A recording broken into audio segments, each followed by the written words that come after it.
ஒரு பக்கம் பெருமாள் என்ன பண்றாராம், நமக்கு சஞ்சித கர்மான்னு நாம் இதுவரை செய்த பாப மூட்டைகள்ங்கிறது அது பெரிய பெரிய லோடு, எத்தனை லாரி வந்தாலும் தாங்காது, அவ்வளவு லோடு வச்சிருக்கோம்.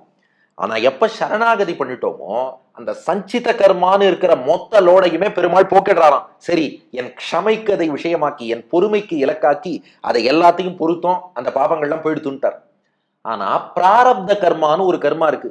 அது என்னன்னா, அந்த சஞ்சித கர்மான்னு நிறைய மூட்டை இருக்கு இல்லையா, அதுல இருந்து ஒரு குறிப்பிட்ட பகுதி பாப்பங்கள் மட்டும் இந்த பிறவியில நாம அனுபவிச்சு கழிப்பதற்குன்னு ஓபன் பண்ணப்பட்ட மூட்டைன்னு வச்சுக்கோங்க.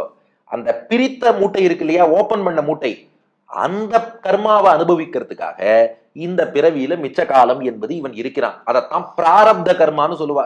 சில பேர் அடிக்கடி தலையில அடிச்சுப்பா, எல்லாம் பிராரப்தம், இப்படி கஷ்டப்படுறேன் பாரும்பா. அதுதான் பிராரப்த கர்மாங்கிறது, பலன் கொடுக்க தொடங்கி விட்ட கர்மாக்கள்னு அர்த்தம். அது இருக்கும் வரை இந்த பூமியில இருக்கட்டும்னு பெருமாள் வச்சிருப்பார் இந்த ஜீவாத்மாவை. அதை அனுபவிச்சு முடிச்சுட்டான்னா மோட்சம் கொடுத்துருவார். சரி, சரணாகதி பண்ணதுக்கு அப்புறம் தெரியாம ஏதாவது பாபங்கள் பண்ணிட்டா அதெல்லாம் மன்னிச்சுடுவார் பெருமாள். அதெல்லாம் ஆகாமின்னு பின்னாடி வரக்கூடிய பாப்பங்கள்.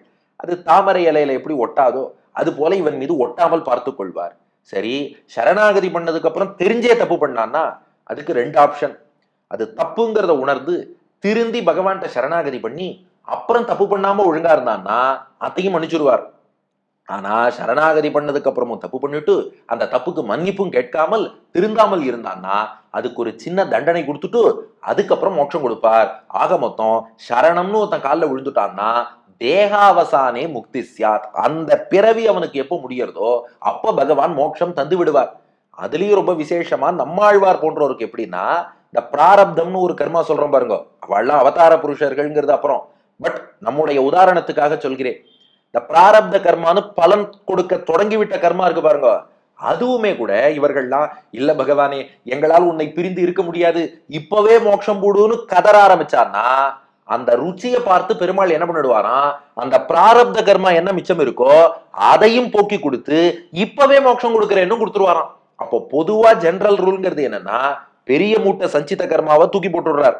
பிரித்த மூட்டையான பிராரப்த கர்மா அனுபவிக்கிற வரைக்கும் பிறவியில வச்சிருக்கார். பின்னாடி பாபம் பண்ணா தெரியாம பண்ணா ஒட்டாம பாத்துக்கிறார். தெரிஞ்சு பண்ணா மன்னிப்பு கேட்டா மன்னிச்சுடுறார், மன்னிப்பு கேட்கலைன்னா சின்ன தண்டனை கொடுத்துட்டு மோட்சம் கொடுக்கிறார். ஆனா ரொம்ப விசேஷமா, இல்ல இனி இங்க என்னால வாழ முடியாது, இப்பவே மோட்சம் கொடுன்னு ஒருத்தர் கேட்கிறார்னா அவருக்கு பிராரப்தம் சஞ்சிதம் எல்லா கர்மாவையுமே போக்கி உடனேயே அந்த வைகுண்டத்தை கொடுத்துடுறார்.